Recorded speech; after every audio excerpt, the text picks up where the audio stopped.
Nossa equipe acompanha o último voo da Força Aérea Brasileira antes da chegada ao inverno da Antártica, lugar mais frio e isolado do planeta. Vamos ver como está a reconstrução da base de pesquisas destruída por um incêndio e a história de uma mulher que quebrou tabus. A primeira brasileira a pousar um avião no continente gelado. A água da chuva escorre pela fuselagem do avião da Força Aérea e encharca a pista. O céu amanhece carregado de nuvens. Estamos perto de chegar ao continente gelado. E este é o nosso destino final, a ilha Rei George, onde a água do mar já está congelando. E onde pinguins se divertem sobre blocos de gelo. As baleias já começaram a migrar à procura de águas mais quentes. Partindo da cidade de Punta Arenas, no sul do Chile, o voo até lá dura pouco mais de 2 horas e meia. O pouso será na base chilena, vizinha à estação do Brasil, também na ilha Rei George, na chamada Península Antártica. Em Punta Arenas, os pilotos acionam os motores do avião, um gigante que tem 40 metros de uma ponta da asa à outra. 4 oficiais da Força Aérea se revezam nas diferentes posições da cabine de comando do Lockheed 130, mais conhecido como Hércules. E foi ali que encontramos uma jovem oficial, a Capitão Joyce. Capitão mesmo. Para a Força Aérea Brasileira, o título é usado para homens ou mulheres. Naquela manhã, Joyce e mais 3 colegas têm a tarefa de levantar 70 toneladas da pista. Joyce de Souza Conceição, nascida em Manaus, faz parte da primeira turma de oficiais aviadoras. Até 2006, a AFA, Academia da Força Aérea Brasileira, só formava pilotos homens. E antes de Joyce, apenas uma outra mulher na América Latina, uma oficial da Venezuela, havia comandado o gigante Hércules. O início é bem difícil porque o avião ele requer muito estudo, mas depois a gente brinca que a gente veste o avião, né? O avião, quando você está voando ele ali, você e ele são como se fossem a mesma coisa. A Força Aérea tem hoje apenas 8 pilotos que voam para a Antártida. E existe uma lógica para manter um número reduzido de oficiais habilitados. É que quanto mais um piloto voa, mais treinado ele fica. A pista na Antártida não permite vacilos. É de terra e tem só 1.280 metros. Apenas 80 metros a mais do que o limite mínimo para pouso do Hércules. Veja a comparação com outra pista bem conhecida e considerada limite pelos pilotos. A pista do aeroporto de Congonhas, em São Paulo. Ela tem 1.940 metros, 660 metros a mais do que a pista chilena, que usamos na Antártida. Com um detalhe: em Congonhas não se tem registro de neve. Já 98% do território da Antártida são cobertos de gelo. Dos 10 voos que os pilotos brasileiros fazem por ano para a Antártida, 3 são durante o inverno. No inverno, as condições meteorológicas são bem severas. A pista está contaminada com gelo, uma capa de gelo e neve. E isso dificulta aí o controle da aeronave no solo. Se o avião não parar no limite, ao contrário dessas pistas grandes aqui, em que ele pode ultrapassar o limite, mas tem um descampado, tem alguma coisa lá, não, o limite é o limite. De um lado da cabeceira é um barranco, é um abismo, na verdade. De um lado é um abismo e do outro é um barranco, é uma queda. Então, normalmente a gente pousa, o vento está favorável para pousar na cabeceira, que se você ultrapassar é um abismo. Obrigado por você informar isso pra gente antes do voo. Obrigado. Isso nos tranquiliza muito. Só relaxo na Antártica quando eu termino o pouso, quando eu corto os motores. Em 35 anos de voos para a Antártida, ocorreu um único acidente. Em novembro de 2014, com a pista ainda coberta de neve, um C-130 da FAB teve problemas durante o pouso. A ponta da asa direita e a hélice de um dos motores tocaram o solo e a aeronave derrapou na pista. Não houve feridos. No dia marcado para o último voo antes do inverno, o tempo amanhece aberto em Punta Arenas. Pelo menos por enquanto, céu de brigadeiro. A nossa previsão inicial de decolagem era entre 3 e 4 horas da tarde, mas aqui tudo muda de uma hora para outra. O pessoal da Força Aérea pediu para a gente chegar mais cedo ao aeroporto e agora a estimativa de decolagem é entre meio-dia e 1 da tarde. O avião já está sendo reabastecido e o voo está confirmado. Falamos que está confirmado porque as condições no continente antártico elas mudam bastante, né? Então até o horário da nossa decolagem está confirmado, mas por algum motivo de alguma mudança climática significativa pode ser cancelado, mas a princípio está confirmado.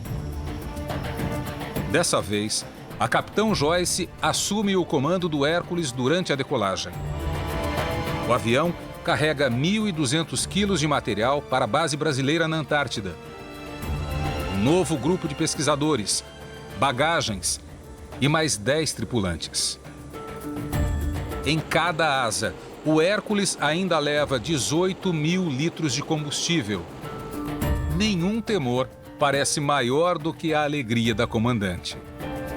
2 horas e meia depois da decolagem, aparecem as primeiras terras antárticas.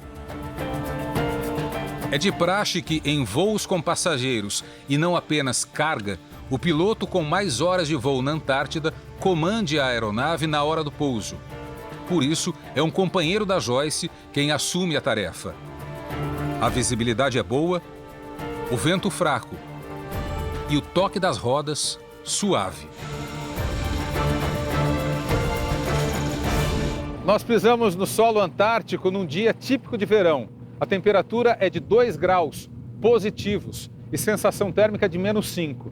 Mas há 2 dias a temperatura era negativa, -8 graus, com sensação térmica de -29.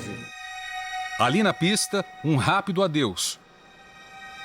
O caminho até a base brasileira agora é de navio.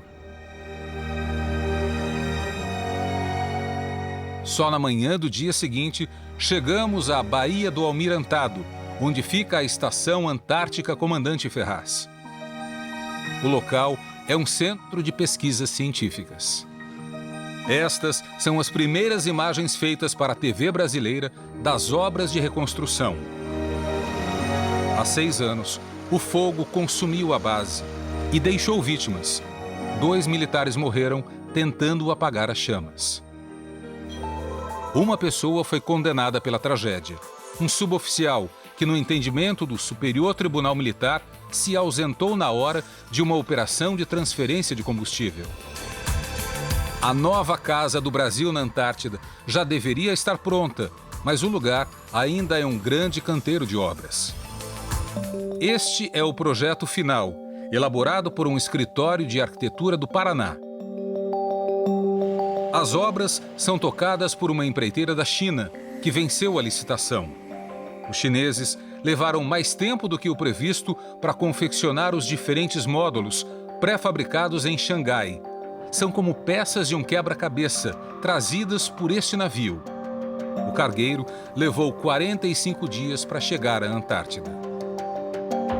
Dos módulos da nova base do Brasil, este aqui é o primeiro que ficou pronto. É o de comunicações, mas ele ainda não está sendo utilizado. No fim do próximo verão serão trazidos para cá os equipamentos de telefonia, internet e outros dispositivos de comunicação da Marinha.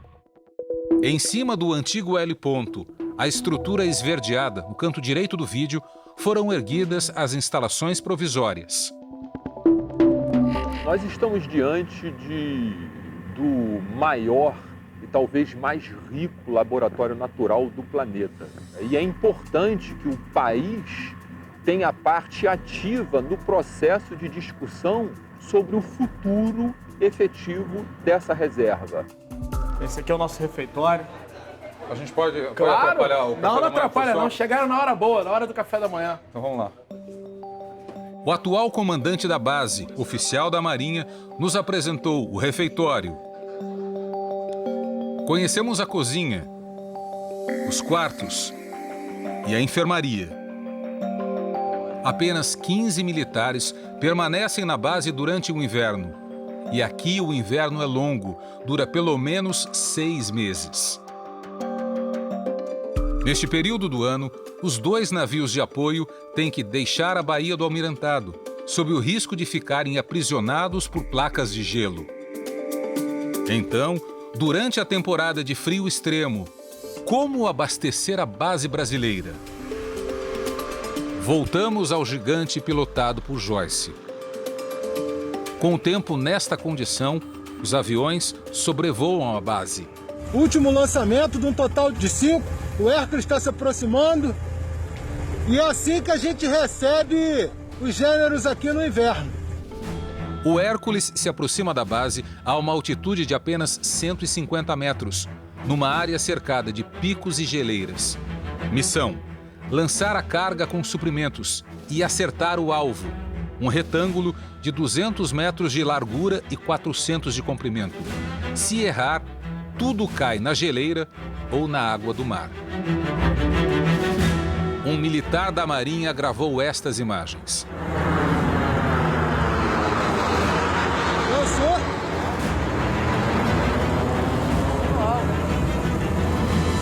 Ali chegam comida, remédios e cartas da família. E depois a gente faz o recolhimento e o Hércules está fazendo sua trajetória do circuito. O frio desafia quem está no avião e castiga quem trabalha do lado de fora. O ser humano, nessas condições de vento forte, ele não consegue ficar muito tempo exposto à temperatura. Por mais roupa que a gente possa levar preparada para o frio, na hora de trabalhar, mexer em algum equipamento fora da aeronave, tem que tirar a luva. Lançar suprimentos com precisão, pousar numa pista de neve, conhecer as artimanhas do clima, são missões reservadas a uma minoria. A gente tem um histórico no esquadrão, a gente já teve uma média de 440 pilotos e em torno de 108 conseguiram se qualificar pilotos para operar no continente antártico. Não é todo piloto que consegue o direito de ostentar esse pinguinzinho na gola.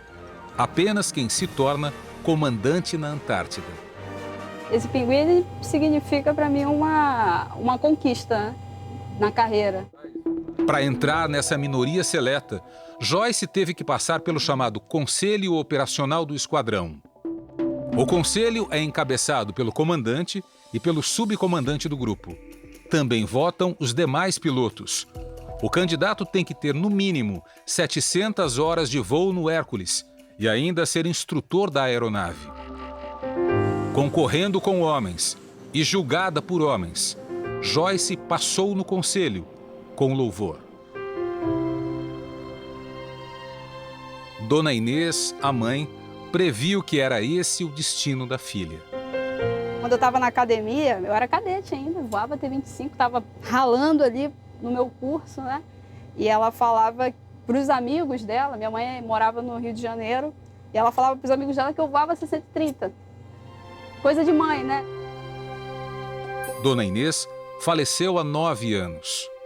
E ela não me viu voar 630, né? Então foi uma coisa que, depois que eu cheguei, eu fiquei pensando bastante, assim, que ela ficaria muito feliz de me ver.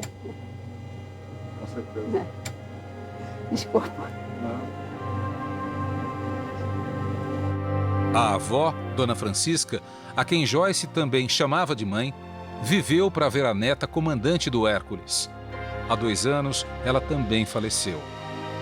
Era o orgulho que ela tinha, né? Daqui a 2 anos, acaba o tempo de Joyce no esquadrão. E ela planeja se dedicar a uma outra missão, não menos desafiadora: ser mãe. É o desejo dela e do marido, também aviador. com certeza vamos investir nesse outro projeto que também é muito importante e com a carga de trabalho também muito grande. Antes, porém, a capitã de 35 anos terá um último dever: deixar seu legado para os novos oficiais. Ela vai ser a responsável por formar uma nova geração de pilotos antárticos.